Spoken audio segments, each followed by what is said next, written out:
هو الذی خلق لکم ما فی الارض جمیعا، یہ ایجاد کے بعد امداد ہے، بولو امداد بعد الایجاد، ایجاد کے بعد انسان کو پیدا کر دیا، اب اللہ آپ کا بھلا کر امداد فرما رہے زمین میں، ایجاد کے بعد تخلیق کے بعد امداد ہے۔ بھائی زمین میں سب کچھ آپ کے لیے پیدا کی، مزے لے لو، ترکاریاں کھاؤ، فروٹ کھاؤ، پھل فروٹ کھاؤ، کچھ بھی کھاؤ، گائے کا گوشت کھاؤ، دال کھاؤ، آپ کی مرضی، پانی اگرچہ نہیں ملے گا، کچھ بولے بڑھ گیا۔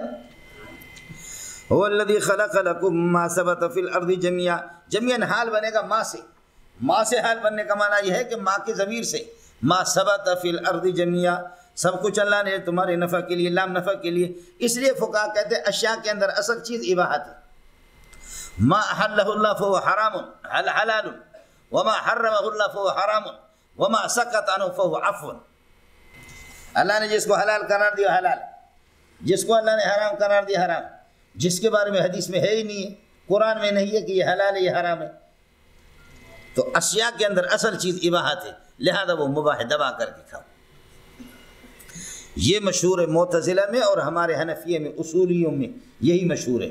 ہمارے حضرت فرماتے تھے مفتی نظام الدین رحمۃ اللہ علیہ کہ اشیاء کے اندر اصل چیز حرمت ہے، حلت اور اباحت جو ہے نا، یہ اللہ کا بھلا کر یہ ہے کہ مشہور کر دیا انہوں نے، معتزلہ بھی چونکہ حنفی ہوتے ہیں اس لیے ہمیں بدنام کر دیا، لیکن اس پر اب تک کوئی خاص اللہ آپ کا بھلا کرے مواد کچھ جمع نہیں کیا ہے، ڈھکوسلے ہے میرے پاس، اس لیے اس کو میں بیان کر بھی نہیں سکتا۔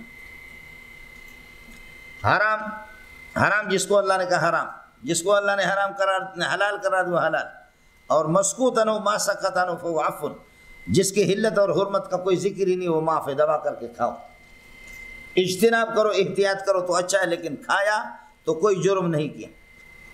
اور زمین میں جو کچھ ہے وہ سب کچھ آپ کے لیے ہے، زہر بھی آپ کے نفع کے لیے، سانپ بھی آپ کے نفع کے لیے، اور اللہ آپ کا بھلا کریے کہ جنات منات ہے، یہ سب آپ کے نفع کے لیے۔ اوپر سے جراثیم آتے ہیں، سانپ غریب اپنے ذمہ پر لیتا ہے، یہی وجہ آپ نے دیکھا کہ سانپ کے سر پہ بال آپ کو نظر نہیں آئیں گے، جیسے کینسر والے کے کینسر کے جو انجیکشن لگاتے ہیں تو بال سارے جھڑ جاتے ہیں، جہاں زہر آ جاتا ہے اللہ آپ کا بھلا کریے کہ سخت قسم کا بال جھڑ جاتے ہیں، سانپ کو غریب کو خود اس پر کوئی بال آپ کو نظر نہیں آئیں گے، اس لیے کہ وہ سارے جراثیم اپنے ذمہ پر لیتا ہے، ورنہ یہ جراثیم اگر آپ کے طرف رخ کرے تو آپ کا کیا ہوگا؟ زہر میں بھی نفع ہے، بچھو میں بھی نفع ہے، بہترین قسم کے بچھو سے، اور بچھو میں ایک خاص قسم کا جو 6 لاکھ 7 لاکھ بلکہ کروڑ میں ایک بچھو جو اتنے گرام کا ہو، ایک خاص قسم کا ہے جو یہاں لوگ تلاش کر کے بچھو بیچتے تھے۔ 6 لاکھ میں تو ہمارے ایک مولوی صاحب نے ایک بچھو بیچا، اور اس سے پھر یہ ہے کہ اس قسم کی زہریلی کچھ چیزیں نکالتے ہیں کہ پھر جو مولوی زیادہ حق بیان کرے تو اس کو جیل کے اندر انجیکشن لگاتے ہیں، وہ مولوی بہت پیار سے مرتا ہے۔ اس میں ہمارا نفع ہے نا کہ اس مولوی سے تو ہماری جان چھوٹ گئی، جو مولوی زیادہ وہ کرے گا نا تو اس کو ٹھوک دیتے ہیں، وہ سب میں نفع ہے۔ مولوی صاحب هو الذی خلق لکم ما فی الارض جميعا ثم استوى الى السماء، پھر اللہ نے قصد کر دیا آسمان کا، فسواهن 7 سماوات، 7 آسمان اللہ پاک نے بنا دیا، وہ بكل شيء علیم، زمین میں جو کچھ ہے اس کا بھی علم رکھتا ہے، آسمانوں میں جو کچھ ہے اس کا بھی اللہ پاک یہ علم رکھتا ہے۔ مولانا یہاں دیکھیے خلق لکم ما فی الارض جميعا، جو کچھ زمین میں ہے، اور زمین یہ پہلے پیدا ہے، ثم استوى الى السماء، آسمانوں کو بعد میں اللہ نے پیدا کر دیا، یہ ثم جب تراخی کے لیے ہو۔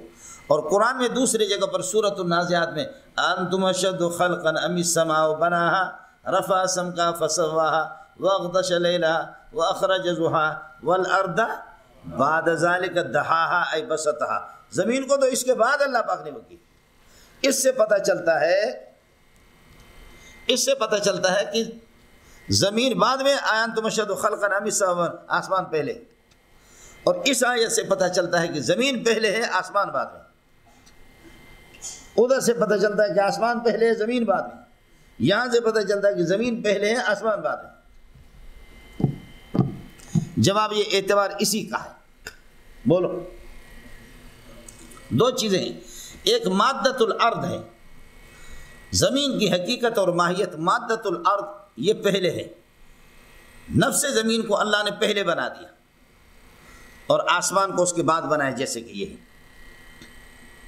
دوسرا پھر یہ ہے زمین کو پھیلایا، اس طرح ہموار کیا، زمین کو پھیلانا یہ آسمان کے بعد ہے۔ ایک خلق الارض ہے اور ایک دہو الارض ہے۔ بولو، خلق الارض مقدم علی خلق السماء کما فی هذه الآیت، جیسے کہ اس آیت میں اللہ کے لیے کچھ بلا پڑ رہا ہے۔ خلق اللہ کیا ہے؟ خلق الارض مقدم علی خلق السماء کما فی هذه الآیت، اور اس آیت کے اندر والارض بعد ذالک دہاہا اے بسطہا و پھیلاہا، کچھ بلا پڑا؟ وہاں دہو الارض ہے اور بسط الارض ہے، تو بسط الارض مقدم مؤخر ہے اور تخلیق السماء مقدم ہے، لیکن خلق الارض مقدم ہے اور خلق السماء مؤخر ہے۔ دوسرا مسئلہ ہے جی والارض بعد ذالک دہاہا، یہ بعد جب آ گیا اس نے ہمیں شبہ میں ڈال دیا۔ یہاں زمین پہلے اور آسمان بعد میں، اور اس میں آسمان پہلے والارض بعد ذالک، زمین بعد میں۔ جواب یہ ہے کہ وہ بعد و ما کے معنی میں اشکالی ختم ہو گیا۔ آسمان کو اتنا اونچا بنا دیا، کتنے مشکل آسمان بنا دی۔ والارض مع ذالک دہاہا، اور اس کے ساتھ ہی ساتھ زمین کو بھی اللہ پاک نے یہ کہ پھیلا دیا۔ تو بعدو کے معنی میں نہیں ہے، بعد و ما کے معنی میں، جیسے فإن مع العسر یسرا، ان مع العسر یسرا آپ پڑھتے رہتے ہیں کہ ما یہاں پر بعدو کے معنی میں، فإن بعد العسر یسرا وإن بعد العسر یسرا۔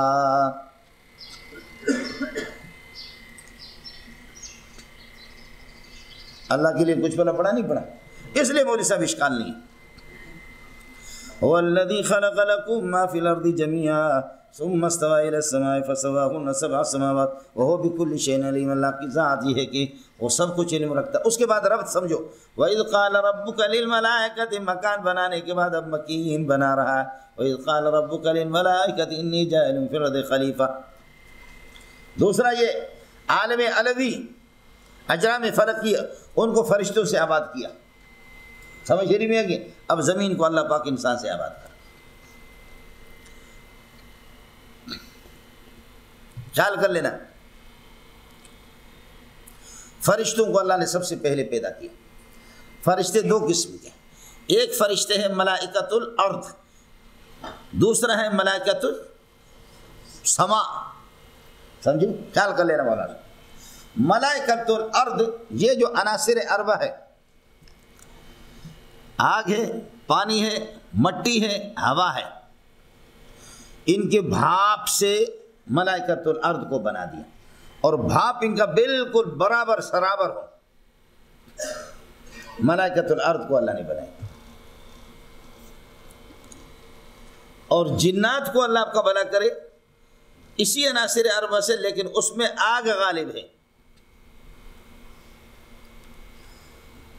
اور فرشتے آسمان والے ان کو نور سے بنائے، اور انسان کو بھی عناصر اربع سے بنایا، لیکن انسان کی تخلیق میں مٹی غالب ہے۔ لہذا فرشتے مشہور ہو گئے کہ نوری، جنات مشہور ہو گئے کہ ناری، انسان مشہور ہو گیا کہ ارضی ترابی، نوری ناری ترابی۔ حضرت علی نے فرمایا کہ کیا انسان کیا ہے؟ تو فرمایا کہ تراب من تراب علی تراب فی تراب، بولو، تراب مٹی ہے، من تراب مٹی سے پیدا ہے، علی تراب مٹی پر زندگی گزار رہا، فی تراب مٹی میں مر کر کے چلا جائے گا، منہا خلقناکم وفیہا نعیدکم ومنہا نخرجکم تارۃ اخری۔ زبردست بات کی، تراب من تراب علی تراب فی تراب۔ آپ کو مسئلہ سمجھ میں آ گیا؟ زمین والے فرشتے یہ میں نے عرض کیا کہ بھاپ سے پیدا ہے، لیکن بالکل برابر سرابر عناصر اربع کے بھاپ سے، اور فرشتے نور سے، نور ان میں غالب ہیں آسمان والے۔ جنات وہ بھی عناصر سے، لیکن ان کی طبیعت میں نار غالب ہے۔ انسان بھی عناصر اربع سے، لیکن اس کی طبیعت کے اندر مٹی غالب ہے۔ ہو گیا؟ یہ ہو گیا مولانا؟ یہ 4 قسم کی مخلوقات ہوگی. جس کی طبیعت میں جس کی تخلیق میں مادہ میں کثافت جتنی ہوگی وہ اتنا ہی مرئی تو ہوگا لیکن رائی زیادہ نہیں ہوگا، اور جس کی طبیعت میں جس کی تخلیق میں مادہ کے اندر جتنی لطافت ہوگی وہ اتنا ہی رائی ہوگا، وہ مرئی نہیں ہوگا. دوسرے الفاظ میں کہو کہ جو جتنا لطیف ہوگا وہ اللہ کا بھلا کرے مرئی نہیں ہوگا، وہ رائی تو ہوگا لیکن مرئی نہیں ہوگا. جو جتنا کثیف ہوگا وہ مرئی تو ہوگا لیکن رائی نہیں ہوگا. اس لیے انسان میں کثافت ہے، مٹی زیادہ ہے، اس لیے انسان نہ فرشتوں کو دیکھتا ہے نہ جنات کو دیکھتا ہے. جنات آگ سے پیدا، اس میں کچھ دھواں ہے، کچھ، اس لیے جنات انسان کو دیکھتے ہیں لیکن جنات کو انسان نہیں دیکھتا، لیکن جنات فرشتوں کو نہیں دیکھتے. فرشتوں میں خالص لطافت ہے، فرشتے جنات کو بھی دیکھتے ہیں، انسانوں کو بھی دیکھتے، ان کو کوئی نہیں دیکھتا. مدار اس کا اللہ آپ کا بھلا کرے لطافت اور کثافت پر. آپ کو مسئلہ سمجھا نہیں ہے؟ فَحْفَظُوا هَذَا فَإِنَّهُ يَنْفَعُكُمْ. زبردست چیز ہے. ہو گیا مولانا؟ اب مسئلہ انسان کی پیدائش سے پہلے آسمانوں کو فرشتوں نے نوری مخلوق نے آباد کیا تھا. زمین کے اندر جنات اور ارضی ملائکۃ الارض یہ کئی سال پہلے سے آباد تھے. اللہ پاک نے اب مشورہ جنات سے اور فرشتوں سے دونوں سے لیا، لیکن فرشتے اعلیٰ ہے، جنات کا ذکر نہیں کیا. ان کا مشورہ دونوں سے، مشورہ نہیں، اللہ نے سامنے ان کا رکھا. انی جاعل فی الارض خلیفۃ وَإِذْ قَالَ رَبُّكَ لِلْمَلَائِكَةِ وَلِلْجِنِّ، بولو وَإِذْ قَالَ رَبُّكَ لِلْمَلَائِكَةِ وَلِلْجِنِّ. جنات سے اور فرشتوں سے دونوں سے کہا. جب فرشتے اعلیٰ ہے ان کا تذکرہ آ گیا تو جنات بطری کا اولا ہے، لیکن فرشتے اعلیٰ ہے اس لیے جنات کو بالکل گول مول کر دیا. ہو گیا مولانا؟ کہ میں ان کے بعد اب یہ ہے کہ میں ترابی اور ارضی مخلوق پیدا کر رہا ہوں، خلیفہ ہوگا میرا. انی جاعل فی الارض خلیفۃ، خلیفۃ کا تام مبالغہ کا ہے. یخلف الملائکۃ الارضیین، ارضی فرشتوں کا خلیفہ ہوگا. یخلف الجن، جنات کے خلیفہ ہوں گے. یخلف بعضهم بعضا، بعض کے خلیفہ ہوں گے. یخلف اللہ، اللہ کا خلیفہ ہوگا. آپ کی مرضی، انڈا دے دو، بچہ دے دو، یا دونوں دے دو، یا کچھ بھی نہ دو. انی جاعل فی الارض خلیفۃ، میں خلیفہ بنا رہا ہوں. یخلفنی، جو میرا خلیفہ بنے گا، اللہ کا خلیفہ. اللہ کا خلیفہ کسے بنے گا؟ جو اصل بڑا ہے خلیفہ اس کے قائم مقام. یخلف اللہ فی تنفیذ الاحکام الشرعیۃ، خلیفہ ہوگا اللہ کے احکام شرعیہ کے نافذ کرنے میں. احکام شرعیہ کے نافذ اس وقت کرے گا کہ احکام شرعیہ کا علم رکھے گا. احکام شرعیہ کا جب علم رکھے گا تو عالم ہوگا. اس لیے اصل حکومت کرنا علماء کا کام ہے. سمجھتا ہے؟ سمجھیں کہ سیاست ہمارا کام نہیں ہے، علماء کا کام. اچھا، سیاست ان داڑھی منڈوں کا کام ہے کہ مادر پدر کا کوئی فرق نہیں، حلال و حرام کا کوئی فرق نہیں، اور اللہ کا بھلا کہ رب کو غیر رب کو جانتے بھی نہیں ہے. اڑے ملا تو کدھر گیا؟ سمجھ شریف ہے کہ نہیں؟ خلیفۃ یخلف اللہ فی تنفیذ الاحکام الشرعیہ، احکام شرعیہ کو نافذ کرنے میں اللہ کا خلیفہ ہوگا. انبیاء اللہ کے خلیفہ ہیں، براہ راست احکام شرعیہ کو نافذ کرتے، اور احکام شرعیہ کو نافذ اس وقت کریں گے کہ جب اس کا علم رکھے گا. اور جب خلیفہ کی زبان سے خاتم النبی نہیں نکلے گا تو پھر کیا کرو گے؟ جب خلیفہ کا حال یہ ہوگا کہ انا اعطیناک الکوثر اس کو یاد نہیں ہو. خلیفہ کا حال یہ ہوگا کہ 80 سال اس کو ہو گئے لیکن اس کو اللہ کا قل هو اللہ احد اللہ الصمد وہ اس کو یاد نہیں ہے، تو پھر کیا کرو گے؟ پھر یہ ہوگا گرگو میرو سگ وزیرو موشرا دربا کنند این چنی ارکان دولت ملک را ویران کنند. اس لیے علماء کرام اپنے مقام کو سمجھو، خلافت آپ کا حق ہے مولوی صاحب، آپ ورثۃ الانبیاء ہے۔ کانت بنو اسرائیل تسوسهم الانبیاء، بخاری میں بھی ہے، مسلم میں بھی ہے۔ سیاست انبیاء کا کام تھا۔ سیاست کا معنی انتظام ہے، تدبیر ہے، خلق خدا کو چلانا ہے۔ دو قسم کی سیاست، سیاست شرعی اگر ہو تو علماء سب سے زیادہ جانتے ہیں، اور اگر سیاست خبیثیہ منافقانہ سیاست ہے تو اس پہ بھی لعنت، تم پر بھی لعنت۔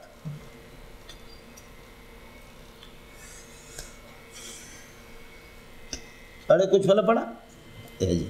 اللہ تعالیٰ بگٹی مرحوم کی مغفرت فرمائے، بڑی پیاری بات کی اس نے، فرمایا کہ میں ان مولویوں کو ایسے سمجھ رہا تھا، جبکہ وہ گورنر تھے، وزیر اعلیٰ تھے، علماء اس کے ساتھ بلوچستان کی حکومت میں شریک تھے، کہنے لگے صرف یہ ABCD کے الفاظ ہے، ورنہ مولوی کی جو ذکاوت ہے، مولوی کی جو سمجھ ہے، ہم لوگ وہاں نہیں پہنچ سکتے۔ وہاں بگٹی وہاں اتنا بڑا آدمی، اتنا ذہین، جو کسی کو مانتا بھی نہیں تھا، سمجھے، لیکن وہ بھی ملا کی ذکاوت کو مانتا ہے۔ اللہ تعالی حضرت اقدس شیخ الاسلام کو غری کی رحمت کر دے، مولانا شبیر احمد عثمانی رحمت اللہ علیہ، فرمائے صرف ABCD کا فرق ہے، ورنہ دانش مندی کی بات کرے تو ماں کا دودھ ان کو یاد دلائے، سمجھے۔ ایک تو یہ ہے کہ مولانا پھر یہ جو یہاں زمین میں جب یہ سلسلہ تھا نا، فرشتے اور جنات پہلے سے تھے، اور جنات میں خون ریزی خوب، پھر فرشتوں نے ان کو مار مار کر کے جنگلوں میں ان کی تشکیل کر دی، جیسے کہ ہمارے مینگل اور بلوچ لوگ جنگلوں میں، یہ جنات کے اولاد ہیں۔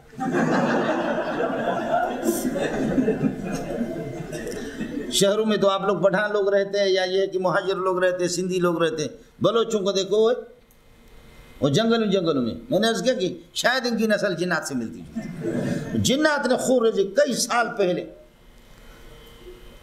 ان کو فرشتوں نے دیکھا تھا، فرشتوں نے ان کو مار مار کر کے نکالا تھا، فرشتوں نے ان کو دیکھا تھا، تو اب فرشتوں نے کہا کہ ایک ایسی مخلوق بن رہی ہے جس میں نار، آگ بھی ہے، پانی بھی ہے، مٹی بھی ہے، ہوا بھی ہے۔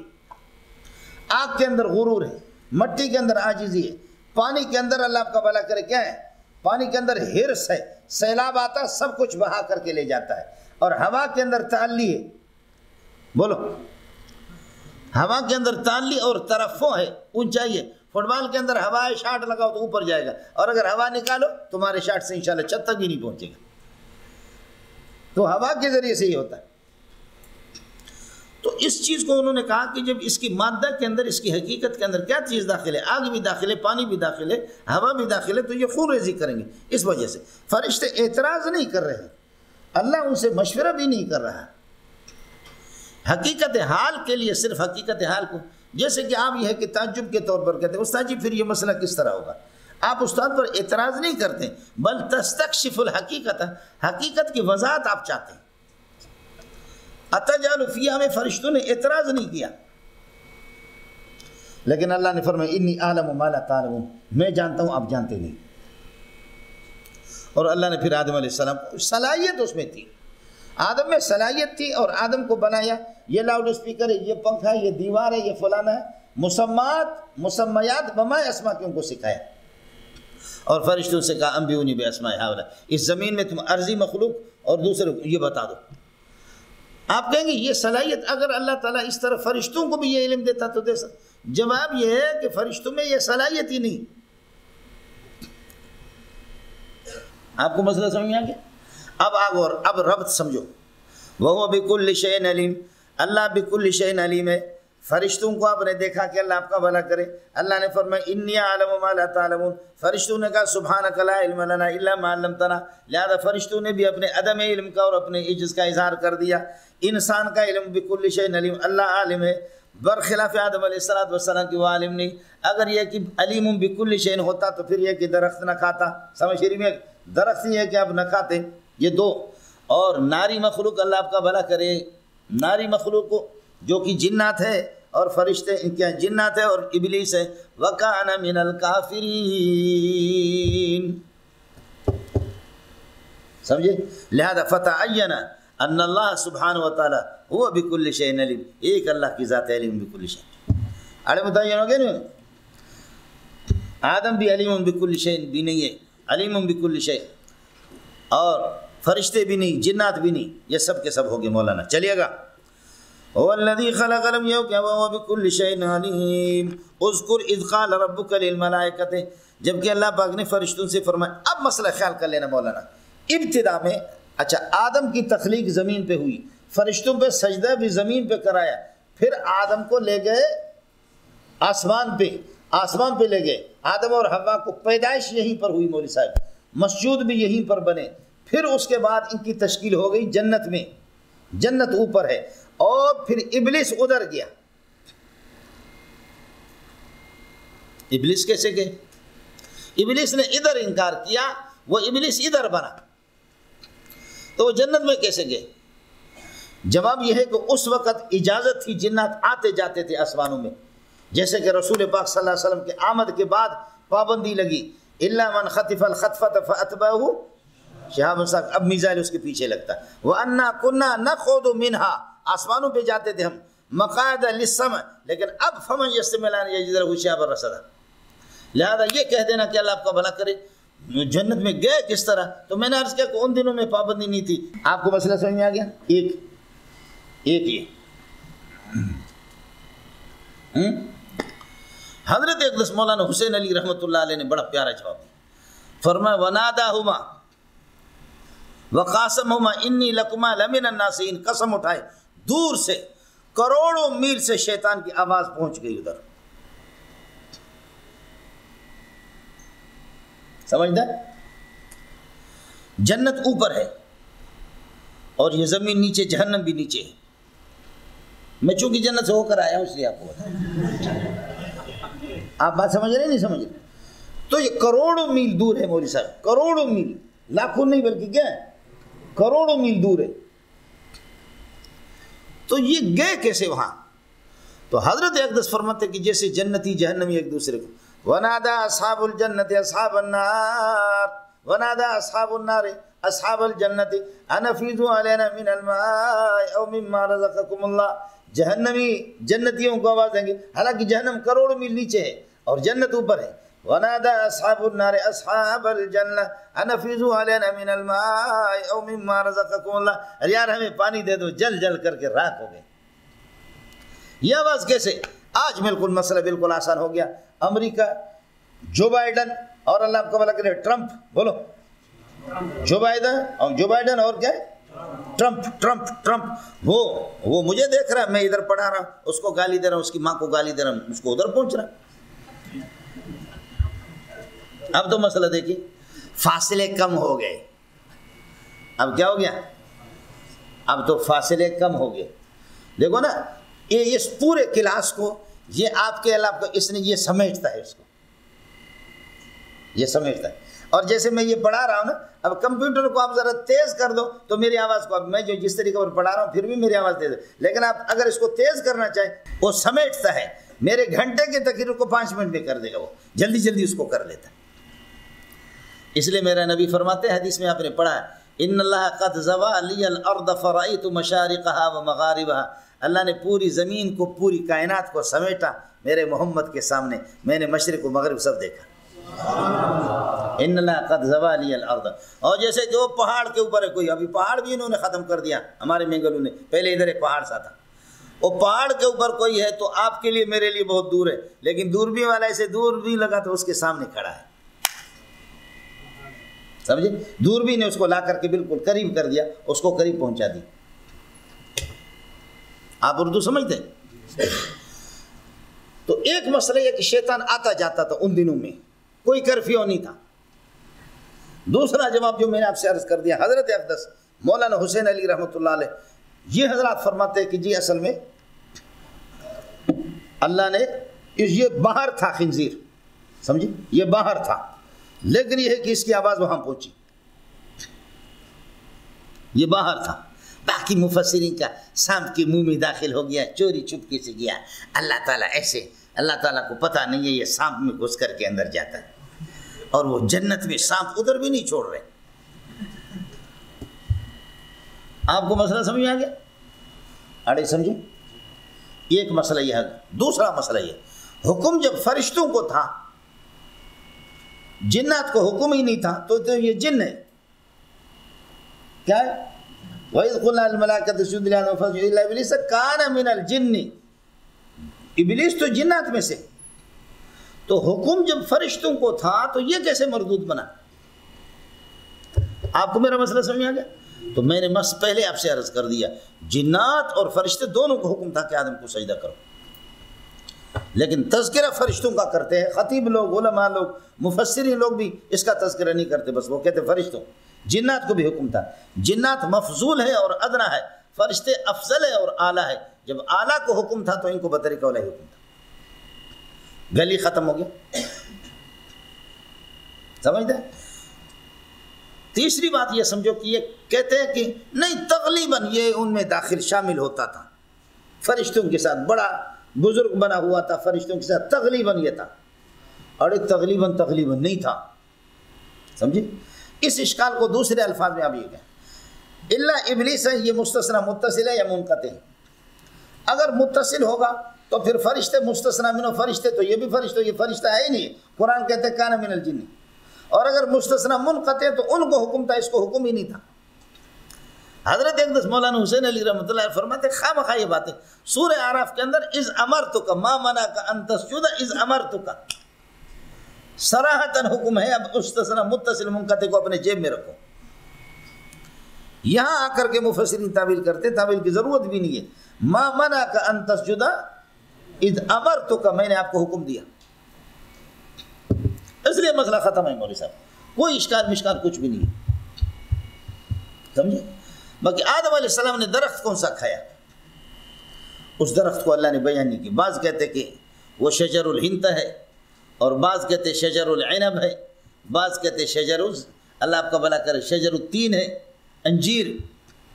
اللہ نے اس کو بیان نہیں کیا، اگر اللہ اس کو بیان کرتا نا، اس پھل کو جس کو آدم نے کھایا، اگر اس کو اللہ بیان کرتا تو آج پوری امت اس درخت پہ لعنت بھیجتے، کوئی بھی نہ کھاتا۔ اس کی وجہ سے تو ابا جی نکل گئے جنت سے، اس کو کوئی کھاتا؟ ہاں ملنگو، اس کو کوئی کھاتا؟ اس لیے فقہا کہتے کہ اگر کسی جانور کے ساتھ بدفعلی ہو جائے تو اس جانور کی گوشت کو بھی نہ کھاؤ، اس جانور کو زندہ بھی نہ چھوڑو، اس کو ذبح کر کے کہیں پھینک دو۔ واہ فقہا واہ، اتنی نفرت ہوگی۔ اب وہ بکریوں کے اندر اگر وہ بکری اللہ کو بھلا کرے پھرتی رہے گی، اگر کسی بدبخت نے یہ ہے کہ اپنا منہ کالا کر دیا تو اس کو دیکھ کر کے کہیں دوسرے لوگ گمراہ نہ ہو جائیں اور اس گناہ کی یاد تازہ نہ ہو جائے، اور پھر اس کو ذبح کر کے اس کا گوشت کون کھائے؟ کہیں گے تو تو وہی ہے نا، آپ نے اسی بکری کی گوشت کھائے تو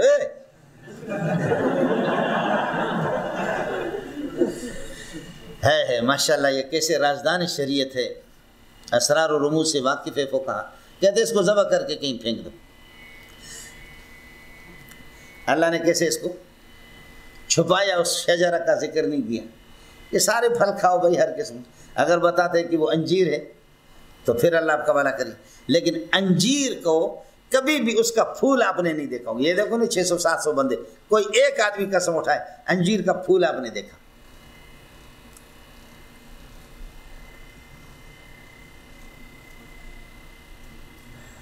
انجیر پر مکھیاں بھی نہیں بیٹھتے، تازہ تازہ، کس طرح وہ بنتا ہے، کس طرح اگر رات کو نگرانی بھی کرو گے تب بھی آپ کو ہے، صبح کو اٹھیں گے انجیر کے دانے چھوٹے چھوٹے بنے۔ باقی جب جنتی لباس ینزع عنہما لباسہما، ان کی لباس کو جب شیطان نے اتارا نہیں، شیطان نے تو یہ ہے کہ اللہ کا منہیاً و درخت میں مبتلا کر دیا، لباس جب اتر گیا تو شیطان سبب بن گیا، اس لیے شیطان کا پہلا کام یہ ہے کہ انسان کو ننگا بنا دے، جیسے آزادی مارچ کے اندر ہوتا ہے۔ آپ کو مسئلہ سمجھ آ گیا؟ سب سے پہلے اس خبیث نے ہمارے والدین سے اللہ آپ کا بھلا کرے ان کا لباس اتارا، ننگا پن اس کو بہت پسند ہے۔ آئے مسئلہ سن، اس کا ذرا خیال کر لیں مولانا۔